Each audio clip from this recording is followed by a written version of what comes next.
ਸਾਰਿਆਂ ਨੂੰ ਰਾਧਾ ਸੁਆਮੀ ਜੀ। ਅੱਜ 13 ਅਪ੍ਰੈਲ ਦਾ ਦਿਨ ਹੈ। ਪੰਜਾਬ ਦੇ ਵਿੱਚ ਆਪਾਂ ਵਿਸਾਖੀ ਦਾ ਤਿਉਹਾਰ ਮਨਾਉਂਦੇ ਹਨ, ਲੇਕਿਨ ਅੱਜ ਦੇ ਦਿਨ ਡੇਰਾ ਬਿਆਸ ਦੇ ਨਾਲ ਜਿਹੜੇ ਜੁੜੇ ਹੋਏ ਹਨ ਉਹਨਾਂ ਨੂੰ ਯਾਦ ਹੋਣਾ ਚਾਹੀਦਾ ਹੈ ਕਿ ਅੱਜ ਦੇ ਹੀ ਦਿਨ 13 ਅਪ੍ਰੈਲ 1948 ਦੇ ਵਿੱਚ ਅੱਜ ਦੇ ਦਿਨ ਸਰਦਾਰ ਜਗਤ ਬਹਾਦਰ ਜੀ ਨੂੰ ਗੱਦੀ ਮਿਲੀ ਸੀ। ਅੱਜ ਦੇ ਦਿਨ ਆਪਾਂ ਗੱਦੀ ਨਸ਼ੀਨ ਹੋਏ ਸੀ। ਇਹ ਜਿਹੜਾ ਸਮਾਂ ਹੈ ਇਹ ਉਸ ਚੜ੍ਹਦੇ ਸੂਰਜ ਦੀ ਸਲਾਮੀ ਹੁੰਦੀ ਹੈ ਜਿਹੜਾ ਕਿ ਇੱਕ ਡੁੱਬਦੇ ਸੂਰਜ ਤੋਂ ਬਾਅਦ ਆਉਂਦਾ ਹੈ। ਆਪਾਂ ਸਾਰੇ ਜਾਣਦੇ ਹਾਂ 2 ਅਪ੍ਰੈਲ 1948 ਨੂੰ ਬੜੇ ਮਹਾਰਾਜ ਜੀ ਸਾਵਨ ਸਿੰਘ ਜੀ ਮਹਾਰਾਜ ਜੋਤੀ ਜੋਤ ਸਮਾ ਗਏ ਸੀ ਤੇ ਆਪ ਜੀ ਨੇ ਸਰਦਾਰ ਬਹਾਦਰ ਜੀ ਨੂੰ ਆਪਣਾ ਜਾਨਸ਼ੀਨ ਘੋਸ਼ਿਤ ਕੀਤਾ ਸੀ।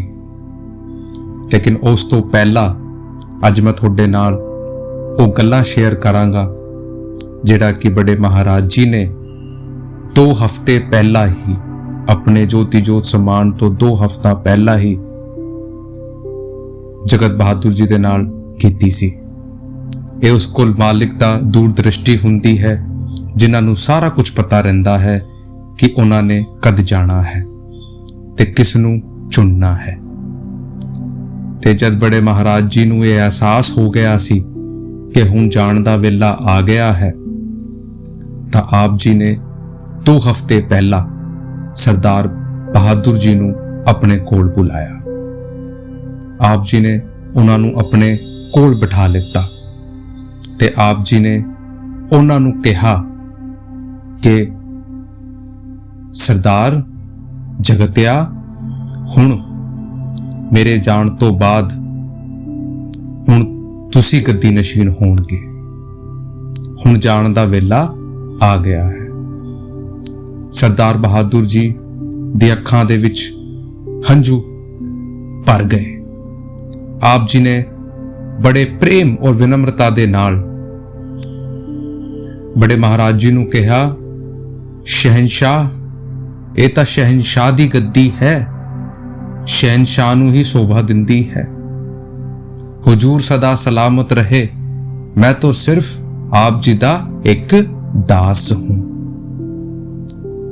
ਬੜੇ ਮਹਾਰਾਜ ਜੀ ਦੀ ਅੱਖਾਂ ਜਿਹੜੀ ਸੀ ਉਹ ਵੀ ਉਹਨਾਂ ਨੂੰ ਨਿਹਾਰ ਰਹੀ ਸੀ ਤੇ ਬੜੇ ਮਹਾਰਾਜ ਜੀ ਨੇ ਬੜੇ ਪਿਆਰ ਦੇ ਨਜ਼ਰਾਂ ਦੇ ਨਾਲ ਸਰਦਾਰ ਬਹਾਦਰ ਜੀ ਨੂੰ ਵੇਖਿਆ ਤੇ ਫਰਮਾਇਆ ਕਿ ਭਾਈ, ਇਹ ਜਿਹੜਾ ਹੁਕਮ ਹੈ ਇਹ ਮੇਰਾ ਨਹੀਂ ਹੈ, ਇਹ ਹੁਕਮ ਤੋਂ ਉੱਪਰ ਤੋਂ ਆਇਆ ਹੈ, ਉਹਨਾਂ ਨੇ ਤੁਹਾਨੂੰ ਚੁਣਿਆ ਹੈ।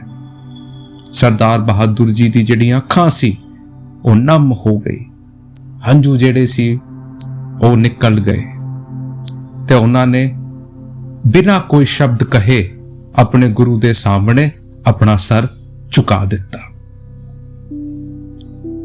ਤੇ 2 ਅਪ੍ਰੈਲ 1948 ਨੂੰ ਬੜੇ ਮਹਾਰਾਜ ਜੀ ਜੋਤੀ ਜੋਤ ਸਮਾ ਗਏ।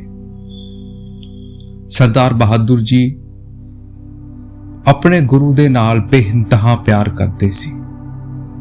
ਉਹਨਾਂ ਨੂੰ ਪਿਆਰ ਦੀ ਮਿਸਾਲ ਕਿਹਾ ਜਾਂਦਾ ਹੈ। ਅੱਜ ਵੀ ਜਦ ਡੇਰੇ ਦੇ ਵਿੱਚ ਕਿਹਾ ਜਾਂਦਾ ਹੈ, ਬਾਬਾ ਜੀ ਵੀ ਅਕਸਰ ਜ਼ਿਕਰ ਕਰਦੇ ਹਨ ਕਿ ਕਦੇ ਪਿਆਰ ਵੇਖਣਾ ਹੈ ਤੇ ਸਰਦਾਰ ਬਹਾਦਰ ਜੀ ਦਾ ਦੇਖਣਾ। ਉਹਨਾਂ ਨੇ ਬਾਬਾ ਜੀ ਨੇ ਇੱਕ ਵਾਰ ਸਰਦਾਰ ਬਹਾਦਰ ਜੀ ਦੀ ਗੱਲ ਸੁਣਾਈ ਸੀ ਕਿ ਸਰਦਾਰ ਬਹਾਦਰ ਜੀ ਕਦੇ ਕਦਾਕ ਬੜੇ ਮਹਾਰਾਜ ਦੇ ਜਿਹੜੇ ਲੈਟਰ ਹੁੰਦੇ ਸੀ, ਪੱਤਰ ਹੁੰਦੇ ਸੀ, ਉਹ ਥਾਂ ਥਾਂ ਤੇ ਲੈ ਕੇ ਜਾਂਦੇ ਸੀ ਕਿਉਂਕਿ ਬੜੇ ਮਹਾਰਾਜ ਜੀ ਦੇ ਬਹੁਤ ਪਿਆਰੇ ਰਹਿੰਦੇ ਸੀ, ਅਲੱਗ-ਅਲੱਗ ਥਾਂ ਤੇ ਰਹਿੰਦੇ ਸੀ।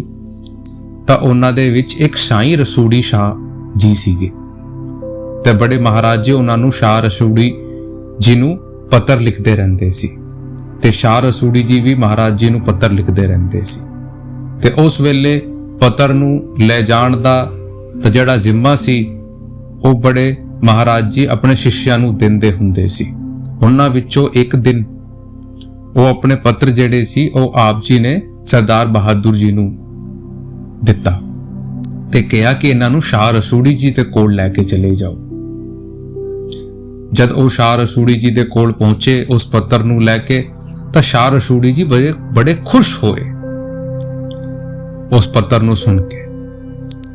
ते उस पत्र नूं जद उन्होंने सुनिया तो उन्हां दी अखां दे विच हंझू आ गए। अपने मुर्शिद दे नाल बड़ा प्यार सी, तो उस प्यार दे विच आके शाह रसूड़ी जी ने सरदार जगत बहादुर जी नूं कहा कि जगतिया आह मेरे गल लग जा, तैनू रंग दियां। रंगने का मतलब सीगा कि तैनू जिहड़ी मैं कमाई कीती है वो थानू भी मैं शेयर कर दियां, तेरी भी चढ़ाई हो जाएगी।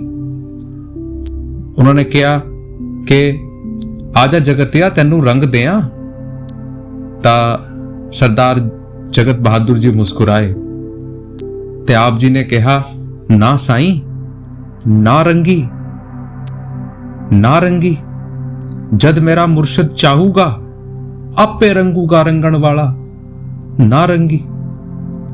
तां शाह रसूड़ी जी दी अखां दे विच हंझू आ गए सरदार बहादुर जी दे प्रेम नूं वेख के कि ਇਹ ਚਾਹੁੰਦਾ है कि मेरा मुर्शिद जद चाहूगा, जद उन्हां दा हुक्म होऊगा ਉਹ ਮੈਨੂੰ रंगूगा।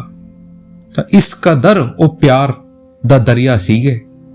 आप जी ने जद गद्दी चुनी ते आप जी ने कहा कि मैं दे लायक नहीं हाँ, ये तो मेरा मुर्शिद दा प्यार है कि ਉਹ ਮੈਨੂੰ चुन के चले गए। ते आप जी शुरुआत तो ही अपने गुरु दे बहुत करीब सीगे। आप जी कॉलेज दे विच एग्रीकल्चर डिपार्टमेंट दे विच सीगे। आप जी ने बखूबी उत्थे अपना काम निभाया। ते आप जद कॉलेज दे विच सीगे तद भी आप जी नूं गुरु जी कह के बयान करदे सी, क्योंकि आप जी दा जिहड़ा व्यवहार सी, आप जी दा जिहड़ा रहण दा तरीका सी, ਉਹ इस तरीके दा सीगा कि एक गुरु जिवें रहिंदा है। आप बड़े प्यार दे नाल बड़े महाराज जी दे कोल बैठ जाया करदे सी, अपने गुरु नूं निहारदे रहिंदे सी ते उन्हां दे जिहड़े दर्शन है उन्हां दे विच खो जांदे सी। बड़े महाराज जी कहंदे हुंदे सी कि जे सत्संगी दी रहणी सीखनी होवे तां जगत बहादुर जी तो सीख लेना। आप जी ने कदे भी अपने गुरु जी तो कदे कोई सवाल नहीं कीता, ना कदे ਉਹ अपने गुरु तो बोलदे सी। जद बड़े महाराज जी उन्हां तो कुछ पुछदे सी तां ही वो कुछ कहंदे सी। जद एक वारी कुछ शिष्यों ने उन्होंने पूछया कि जगतिया तुसी इन्ने कोल रहिंदे हो, क्यों नहीं कुछ पुछदे? तो उन्होंने कहा कि मेरी हैसियत नहीं है कि मैं शहनशाह दे नाल गल कर सका। ये तां शहनशाह दी वडियाई है कि मेरे वर्गे नूं अपने कोल बिठा के रखिया है। मेरी की हैसियत कि मैं इन्हां दे सामने कुछ बोल सका। ਇਹ ਹੁੰਦਾ है अपने सतगुर दे उत्ते प्यार, ਇਹ ਹੁੰਦਾ है अपने सतगुर दे प्रति ਉਹ निष्ठा, ਉਹ सच्चाई।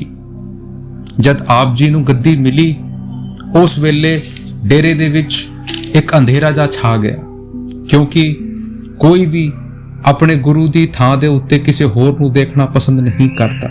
ये दुनिया दी कोड़ी सच्चाई है। कोई कवे कि आज साडे माँ बाप दी जगह कोई होर लै लवे कि आपां उन्हां नूं कदी जगह देणगे। उस तरीके दे नाल ही ये जिहड़ा परिस्थिति है ये हर शिष्य दी जिंदगी दे विच आंदी है।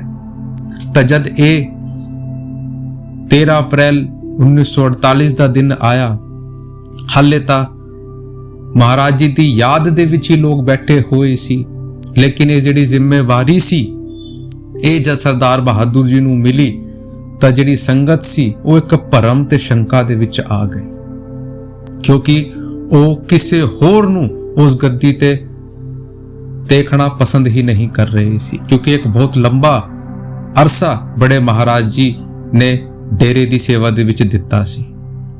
कई संगत ने डेरे आना ही छड़ दिता, कई आंदे सी लेकिन गुरु गद्दी दे कोल नहीं जांदे सी। एक बारी महाराज चरण सिंह जी ने भी अपना जिक्र साझा किया। महाराज चरण सिंह जी ने कहा कि जद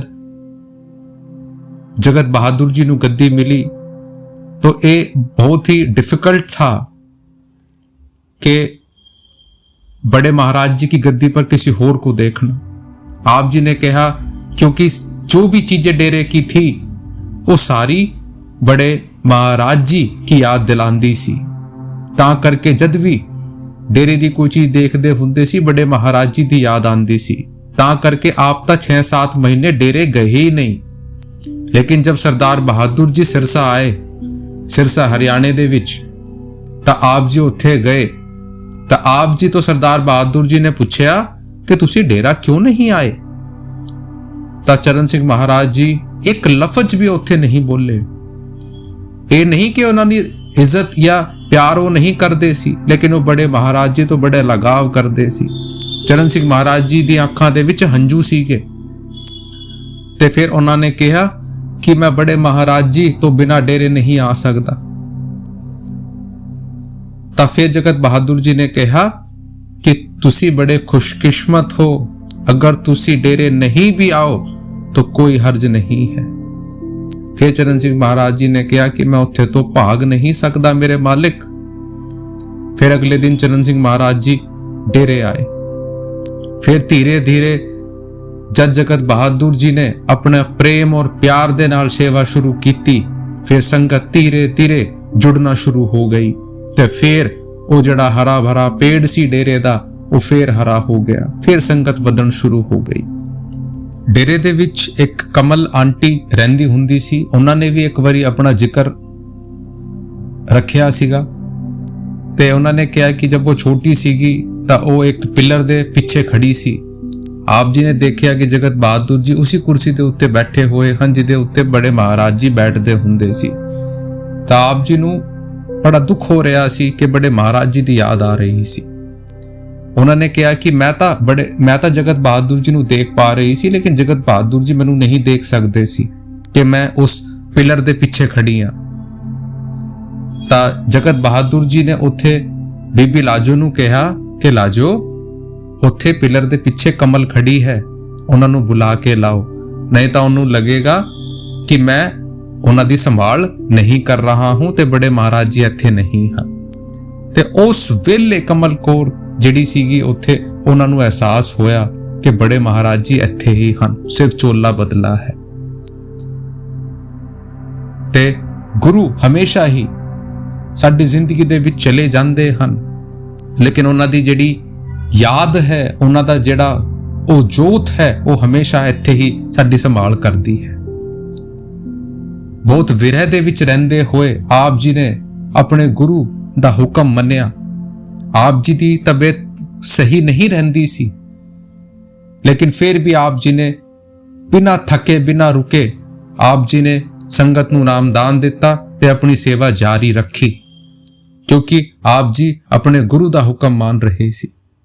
ਤੇ ਆਪ ਜੀ ਨੇ ਕਦੇ ਵੀ ਨਾਗਾ ਨਹੀਂ ਦਿੱਤਾ। ਆਪ ਜੀ ਨੇ ਹਮੇਸ਼ਾ ਕਹਾ ਕਿ ਭਜਨ ਸਿਮਰਨ की शुरुआत ਪਿਆਰ ਸੇ ਹੁੰਦੀ ਹੈ। ਜਿਨ੍ਹਾਂ ਦੇ ਕੋਲ ਪਿਆਰ ਹੈ ਉਹੀ ਅੱਗੇ ਵਧ ਸਕਦੇ ਹਨ। ਆਪ ਜੀ ਦਾ ਇਹ ਜਿਹੜਾ ਸਫ਼ਰ ਸੀ ਇਹ ਬਹੁਤ ਛੋਟਾ ਸੀਗਾ। ਆਪ ਜੀ ਨੇ 3 ਸਾਲ ਸੰਗਤ ਦੀ ਸੇਵਾ ਕੀਤੀ, ਲੇਕਿਨ ਉਸ ਵਿਰਹ ਦੇ ਵਿੱਚ ਆਪ आगे नहीं जा सके ते आप जी ज्योति जोत समा गए। लेकिन सरदार बहादुर जी ने हमें जो शिक्षा दिंदी है उस दे विच आके सानू सिखण दी लोड़ है कि प्यार की हुंदा है। आज दे दिन आप गद्दी नशीन होए सी, आप जी दी याद दे विच साडी वो जिहड़ी जिम्मेवारी है वो भजन सिमरन दे वल बनदी है कि आप अपने गुरुआं दी शिक्षा नू आगे रखदे होए उस भजन सिमरन दे विच लगी। आप जी दी ਜਿਹੜੀਆਂ ਯਾਦਾਂ ਹਨ ਉਹ ਹਮੇਸ਼ਾ ਡੇਰੇ ਦੇ ਵਿੱਚ ਤੇ ਡੇਰੇ ਦੀ ਜਿਹੜੀ ਜਿੰਨੀ ਵੀ ਆਤਮਾਵਾਂ ਹਨ ਉਹਨਾਂ ਦੇ ਵਿੱਚ ਸਮਾਈ ਹੋਈ ਹੈ। ਹਰ ਗੁਰੂ ਦੇ ਵਿੱਚ ਉਹ ਸਾਰੇ ਗੁਰੂ ਸਮਾਏ ਹੋਏ ਹਨ। ਤੇ ਜੇ ਆਪਾਂ ਆਪਣੇ ਗੁਰੂ ਦਾ ਹੁਕਮ ਮੰਨ ਕੇ ਚੱਲਦੇ ਆ, ਉਹ ਭਜਨ ਸਿਮਰਨ ਕਰਦੇ ਆ, ਤਾਂ ਆਪਾਂ ਆਪਣੇ ਸਾਰੇ ਗੁਰੂਆਂ ਦੀ ਇਹ ਜਿਹੜੀ ਹੁਕਮ ਹੈ ਉਹਨੂੰ ਮੰਨਦੇ ਆ। ਸਭ ਤੋਂ ਵੱਡਾ ਹੁਕਮ ਭਜਨ ਸਿਮਰਨ ਦਾ ਹੁਕਮ ਹੈ। ਤੇ ਆਪਾਂ ਵੀ ਆਈਏ ਉਹਨਾਂ ਦੀ ਅੱਜ ਗੱਦੀ ਨਸ਼ੀਨੀ ਨੂੰ ਯਾਦ ਕਰਦੇ ਹੋਏ, ਉਹਨਾਂ ਨੂੰ ਸਿੱਖਿਆ ਨੂੰ ਅੱਗੇ ਰੱਖਦੇ ਹੋਏ ਭਜਨ ਸਿਮਰਨ ਦੇ ਵਿੱਚ ਲੱਗੀਏ ਜੀ। ਆਪੇ ਪਾਇਆ ਕੁੰਡੀਆਂ ਤੇ ਆਪੇ ਖਿੱਚਦਾ ਡੋਰ, ਆਪੇ ਪਾਇਆ ਕੁੰਡੀਆਂ ਤੇ ਆਪੇ ਖਿੱਚਦਾ ਏ ਡੋਰ। ਵੇ ਪਿਆਰਿਆ ਸਾਡੇ